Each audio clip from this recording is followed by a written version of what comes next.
Members of Congress will be briefed on the Iranian strikes on Tuesday. Secretary of State Marco Rubio, along with Secretary of War Pete Hegseth, CIA Director John Ratcliffe, and Joint Chiefs of Staff Chairman Dan Kane will update lawmakers on the operation against Iran.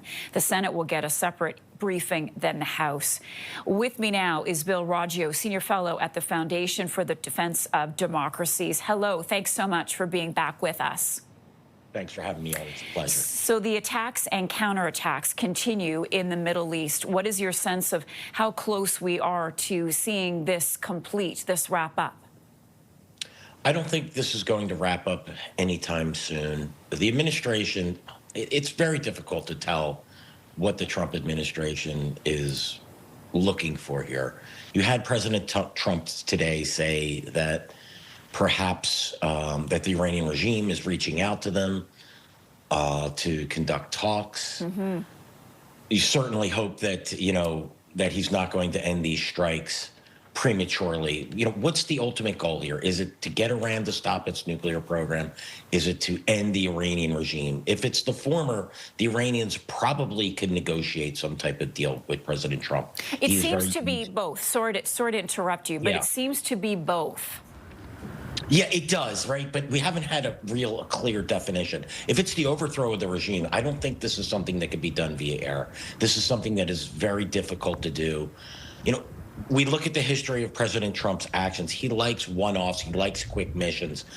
Can he outlast a desperate and deadly Iranian regime? And the Iranians they're the home team in this fight. They have hundreds of thousands of supporters in the military, in the IRGC, in the Basij, and their militias, particularly militias that are from outside the country. So I don't think if the ultimate goal is to overthrow this regime, this is going to be a long endeavor. And as I mentioned last night, this isn't something that could be done without a ground game. And that ground game has to be the Iranian people.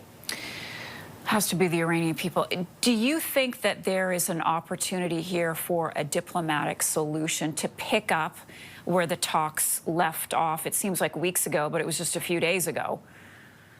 Until the Iranians can establish a new leadership structure, because several key leaders, we know Ayatollah Khamenei, who is the most important leader, he's been killed. And there's reports that other key leaders, the head of the RGC, the head of the defense ministry, these are key decision makers. And until they're replaced, it's who are we negotiating with? What type of authority do they have? And if we continue to target Iran's leadership, as we seem to be doing, it's going to be even harder for them to replace. So negotiations can't happen until we have a somewhat stable Iranian regime that isn't going to be targeted. So I don't see talks happening anytime soon until the U.S. stops the targeting and the Iranians can establish a leadership. And I just don't see that happening. I want to ask you about Iran striking out at its neighbors, Arab neighbors, presumably to target U.S. bases.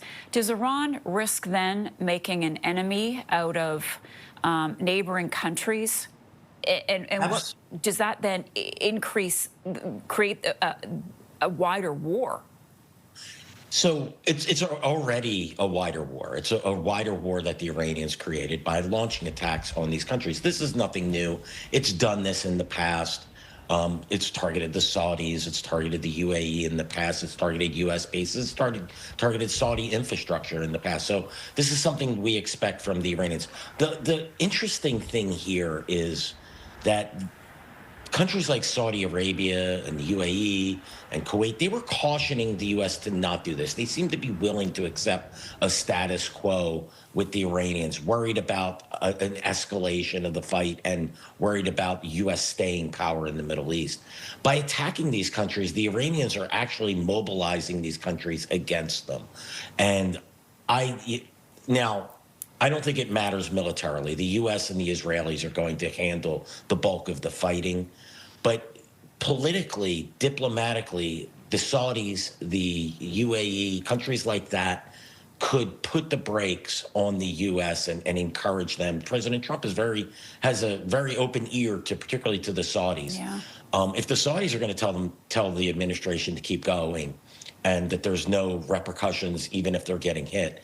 That's something that I think the Iranians are squandering. I think the Iranians are operating from an old playbook. They think that they could pit the Saudis, Bahrain, UAE, all the Middle Eastern countries, pit their people against the countries because they're basically coming down on the side of the Israelis. I don't think that the Arab street, what we used to call the Arab street, thinks that way any longer. We haven't seen them come out and rise up in after the Israel war with Gaza, with the Palestinians, and we're not going to see it because of the Iranians. Bill, great to have you back with us. Bill Roggio is a senior fellow at the Foundation for Defense of Democracies. Really appreciate your time.